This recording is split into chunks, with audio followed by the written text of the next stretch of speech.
Welcome to Mufti Nadeem Hussaini official YouTube channel. الحمدللہ وکفا وسلام علی عبادہ الذین اصطفیٰ اما بعد فاعوذ باللہ من الشیطان الرجیم بسم اللہ الرحمن الرحیم قال النبی صلی اللہ علیہ وسلم ان اللہ جعل الحق علی لسان عمر وقلبہ او کما قال رسول اللہ صلی اللہ علیہ وسلم وقال النبی صلی اللہ علیہ وسلم لو کان بعدی نبی لکان عمر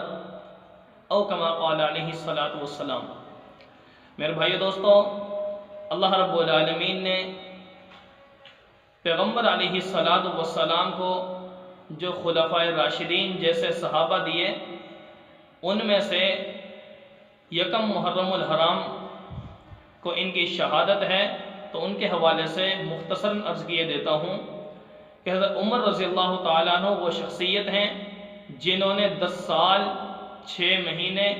اور 10 دن تک اسلامی سلطنت کا پرچم لہرایا اور 22 لاکھ مربع میل تک اسلامی سلطنت کا پرچم لہرایا۔ گویا اسلام ان کے دور خلافت میں بہت دور تک پھیل چکا تھا۔ بیت المقدس کو فتح کرنے والی شخصیت حضرت عمر ہے۔ اسی طرح کیسر و کسرا سے ٹکر لینے والی شخصیت کا نام ہے تو وہ عمر ہے۔ تو میرے دوستو، غیر مسلم حضرت عمر رضی اللہ تعالیٰ عنہ سے بہت زیادہ خفا، بہت زیادہ ان پر غصہ، یہ معاملات حضرت عمر رضی اللہ تعالیٰ عنہ کے ساتھ ظاہر اسلام کے خلاف دشمن اسلام جو ہیں وہ بہت قوی رہے۔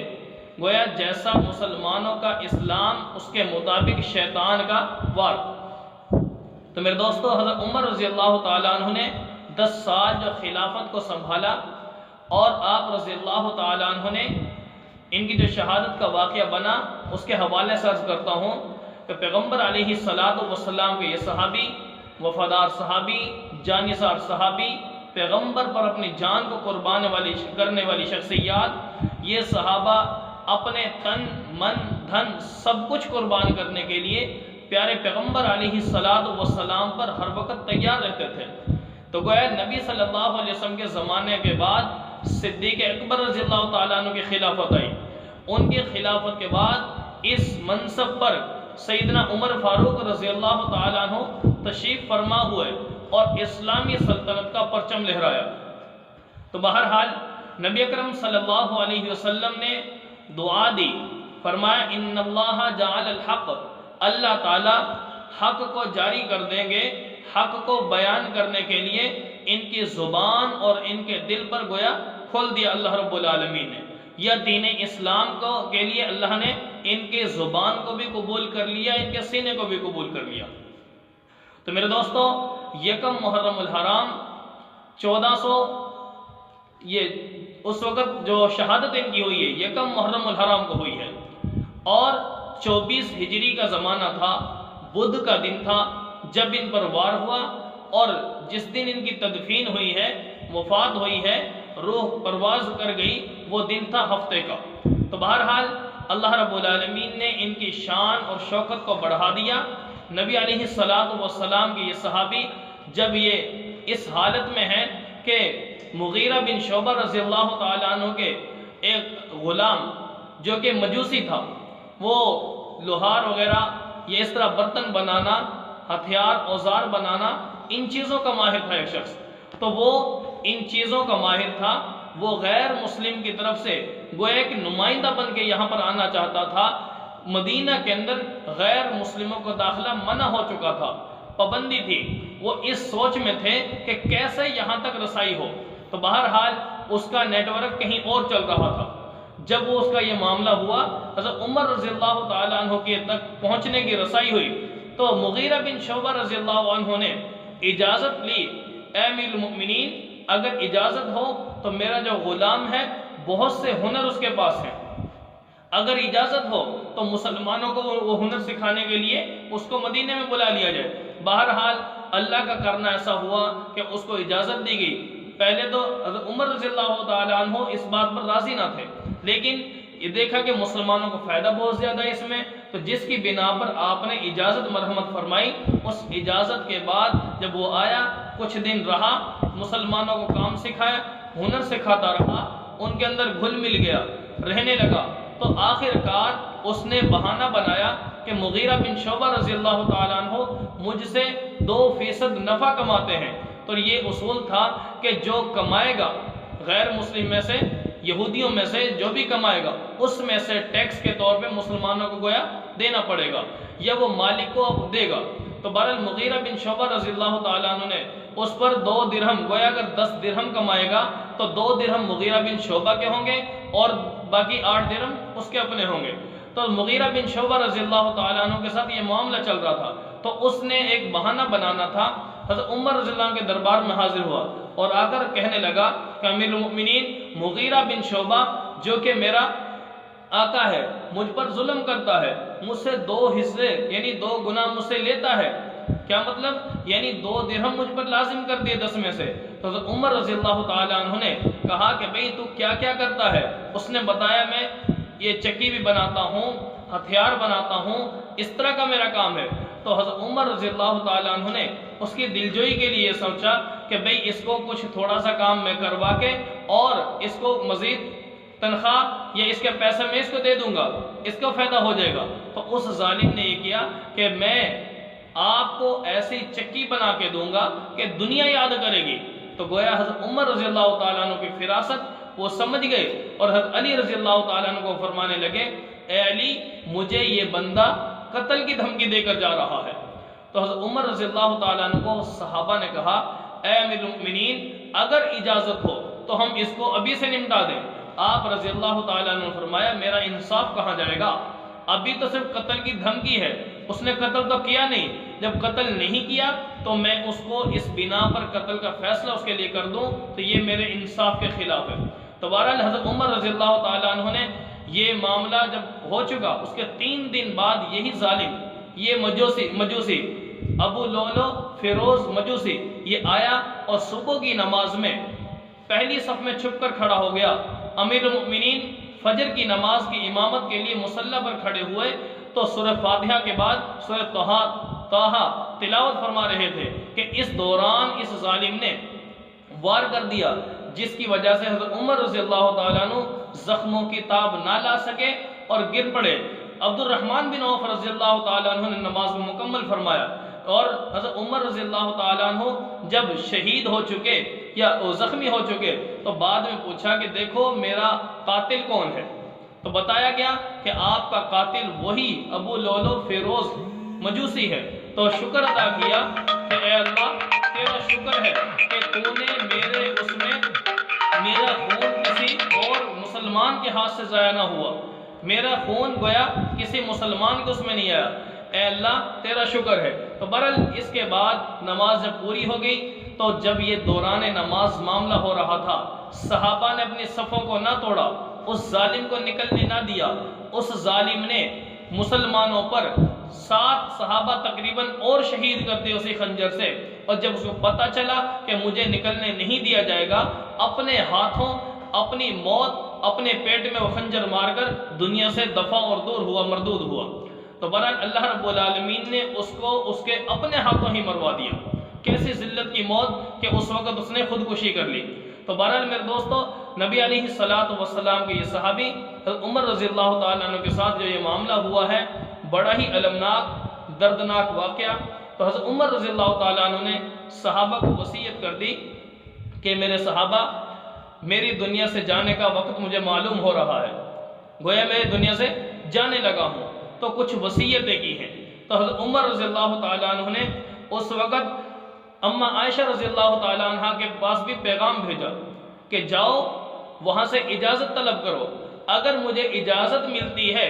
کہ مجھے روزہ رسول کے اندر تدفین کے لیے تو میری میت کو وہاں پر لے جایا جائے اور وہاں پر دفن کر دیا جائے۔ اما عائشہ رضی اللہ تعالیٰ عنہ کے پاس عبداللہ بن عمر رضی اللہ عنہ جب گئے تو اما عائشہ نے اس وقت اجازت مرحمت فرما دی، لیکن ظاہر فرما دیا کہ ایک میرے ابا جان ہے ایک میرے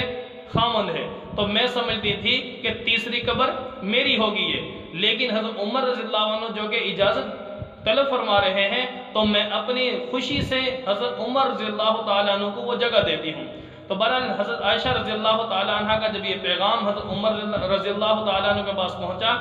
تو آپ رضی اللہ عنہ نے فرمایا کہ یہ ہے زندگی کا معاملہ، جب میری روح پرواز کر جائے، میں دنیا سے چلا جاؤں تو ایک دفعہ پھر اجازت طلب کرنا، ہو سکتا ہے کہ کہیں ایسا نہ ہو اماں عائشہ نے مجھے امیر المؤمنین سمجھ کے، خلیفۃ المسلمین سمجھ کے اجازت دے دی ہو، میرا حیا کر لیا ہو، لیکن جب میں دنیا سے رخصت ہو جاؤں دوبارہ اجازت طلب کرنا، اجازت مل جائے تو دفن کر دیجئے، ورنہ عام مسلمانوں کے قبرستان میں تدفین میری کر دیجئے۔ برحال یہی ان کی نصیحت پہ عمل کرتے ہوئے، وصیت پہ عمل کرتے ہوئے دوبارہ اجازت طلب فرمائی تو آپ نے پھر بخوشی اجازت دی، اور آپ کی تدفین ہفتے کے دن وہیں پر ہوئی غروب آفتاب سے پہلے۔ تو حضرت عائشہ رضی اللہ تعالیٰ عنہ فرماتی ہیں، مشکوٰۃ شریف کے اندر یہ روایت موجود ہے، فرمایا کہ جب میرے خامند اور میرے والد دونوں اس روزہ کے اندر تھے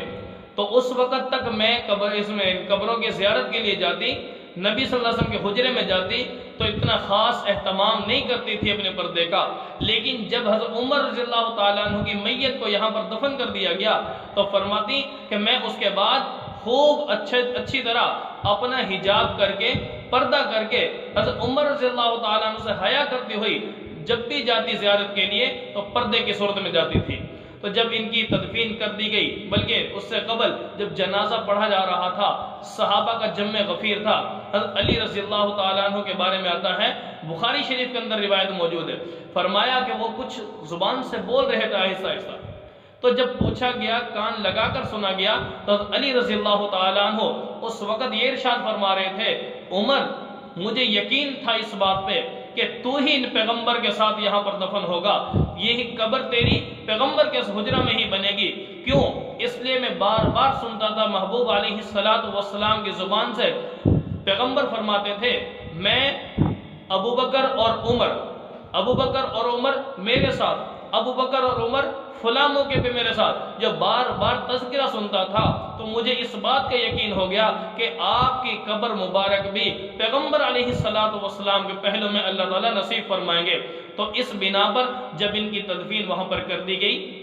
تو اسی طرح حضرت عمر رضی اللہ تعالیٰ عنہ نے اپنی شہادت سے قبل صحابہ کو ایک وصیت کر دی تھی، جن میں اپنے بعد خلیفہ کی تقرری کے لیے ذکر کیا تو 6 صحابہ کے نام ذکر فرمائے، ان میں سے کون کون ہے؟ حضرت عثمان، حضرت علی، حضرت طلحہ، زبیر، عبد الرحمن بن عوف اور سعد رضی اللہ تعالیٰ عنہ، یہ 6 شخصیات ہیں۔ حضرت عمر رضی اللہ عنہ فرمانے لگے میرے جانے کے بعد ان 6 افراد میں سے اپنا کسی ایک خلیفہ مقرر کر لینا، تو ان کی وصیت پر عمل کیا گیا۔ انہی میں سے جو خلیفہ بنے حضرت عثمان غنی رضی اللہ تعالیٰ عنہ ہیں۔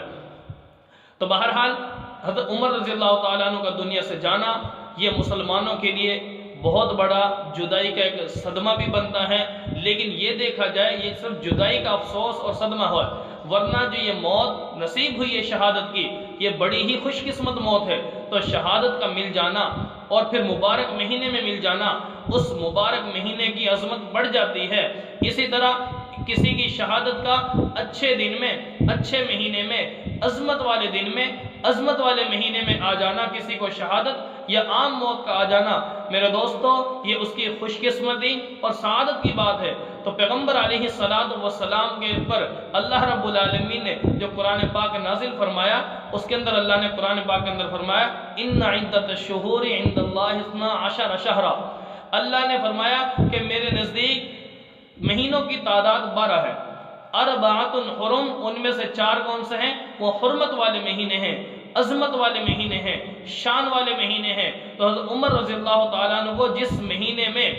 زخم لگا وہ بھی عظمت والا مہینہ، اور جس مہینے میں رخصت ہو رہے ہیں وہ مہینہ بھی عظمت والا، گویا وہ 4 مہینے ہیں، ذی القعدہ، ذی الحجہ اور محرم، اور 1 مہینہ ہے رجب۔ گویا ان 4 مہینوں کی اللہ رب العالمین نے شان بڑھا دی، اور فرمایا کہ جب اللہ نے کائنات کو پیدا کیا اس وقت سے اللہ کے ہاں یہ گنتی 12 مہینوں کی ہے، اور اللہ نے یہ جو عظمت دی ہے ان 4 مہینوں کو اس وقت سے گویا دے رکھی ہے۔ ان 4 مہینوں کے اندر نیکی کے اوپر قدم بڑھانا اور گناہوں سے باز رہنا، اس کا اہتمام مسلمان کو لازمی طور پر کرنا چاہیے۔ اللہ رب العالمین نے جو محرم کو عظمت دی ہے، یہی عظمت اللہ نے ذی الحجہ کو بھی دی ہے، اور ذی الحجہ سے پہلے ذی قعدہ کو بھی دی ہے۔ آج میرا مسلمان ذی قعدہ کی عظمت کو بھول گیا، ذی الحجہ کی عظمت کو بھول گیا، محرم کی عظمت یاد آ گئی میرے مسلمان کو۔ میرے دوستو، جیسے ذی قعدہ اللہ نے خود قرآن پاک کے اندر فیصلہ کر دیا ہے کہ 4 مہینے عظمت والے ہیں، گویا جو کام ذی قعدہ میں جائز ہے محرم میں بھی جائز ہے، جو کام ذی الحجہ میں جائز محرم میں بھی جائز، جو کام رجب میں جائز ہے وہ کام محرم میں بھی جائز ہے۔ تو گویا جس کام پر جو کام محرم میں ناجائز وہ ذی قعدہ میں بھی ناجائز ہے، جو کام محرم میں ناجائز ہے ذی الحجہ میں بھی ناجائز ہے، اور جو کام اللہ رب العالمین نے محرم کے اندر حرام کر دیا ہے وہ کام اللہ رب العالمین کی طرف سے محرم میں اور رجب میں بھی حرام ہوگا۔ تو میرے دوستو، جو ہم یہ کہتے ہیں کہ بھی محرم میں غم اور افسوس اور یہ چیز اس کا مہینہ ہے، تو میرے دوستو اگر اسی بات کو لے لیا جائے تو پیغمبر علیہ السلام کے صحابہ میں سے دیکھا جائے 1,44,000 کے قریب کم و بیش صحابہ تھے۔ کبھی کسی کی وفات کسی دن میں ہوئی ہے، کسی کی شہادت ہے، تو گویا اسلامی تاریخ کا یکم محرم الحرام سے لے کر ذی الحجہ کی 29 یا 30 تاریخ تک پورا سال کو دیکھ لیا جائے، کسی نہ کسی تاریخ میں کسی نہ کسی دن میں لازمی طور پر لا محالہ کسی کی وفات ہے، کسی کی شہادت ہے۔ تو میرے دوستو، جیسے اس میں محرم کے مہینے میں 10 محرم الحرام کو نواسہ رسول حسین رضی اللہ تعالیٰ عنہ اور ان کے گھرانے کی شہادت ہے، تو ایسے ہی میرے دوستو ہر مہینے میں شہادتیں ہیں، تو شہادتیں سعادتیں ہوا کرتی ہیں، شہادت کی موت سعادت کی موت ہوتی ہے، اس پر غم اور افسوس نہیں۔ نبی علیہ السلام نے شریعت کے اندر منع کر دیا کہ ایسا شخص